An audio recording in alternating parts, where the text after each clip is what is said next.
everyone, this is Shubham from Gossipfunda, and today I'm going to elaborate about the topic, or rather show the tutorial how to turn off your Android device without pressing the power button. So without any further ado, let's jump into the tutorial. So first we need to go to settings and then to additional settings. There it is. Now I'll click on it and choose the bottom accessibility,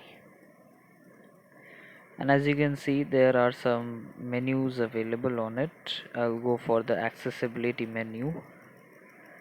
Let's turn this on. As you can see there is a warning sign: the service will perform these action: view and control scheme, view and perform scheme, and other actions as well. So let's proceed into it. I will press the allow button. Okay, I think there is some issue. Let me resolve it. So there was some data privacy issue due to which I couldn't on the accessibility mode. Now as it's on, you can see a running, or in the bottom right you can see a running person view. Now basically I will go to the back to the screen. Now let me show you what are these features.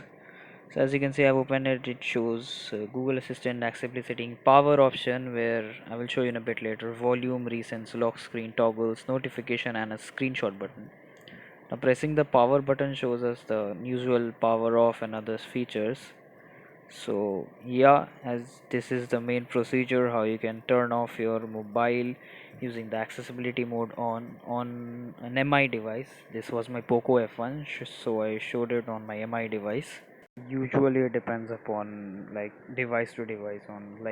On Samsung, MI, Realme and other brand phones there's an accessibility mode, and while on other devices like Vivo, Oppo or maybe other brand, there is a dial function where you can go to call and dial that feature to get on to power off the phone without using the power button. And there are other special and additional features on other devices too. And also to the reference, you can use this feature if your power button may not function due to some internal wiring issue or something. So that's it for today guys. That was my tutorial for how to power off your device without touching the power button or using the power button itself. Do like, comment and share it to your friends if it was helpful to you, and always do subscribe to Gossip Funda for these further technical updates. Don't forget to put down your queries in the comment section, and I've also added link in the description area for the other videos. Till then, stay happy, stay safe, goodbye. Meet you in my next video, and yes, do subscribe to Gossip Funda.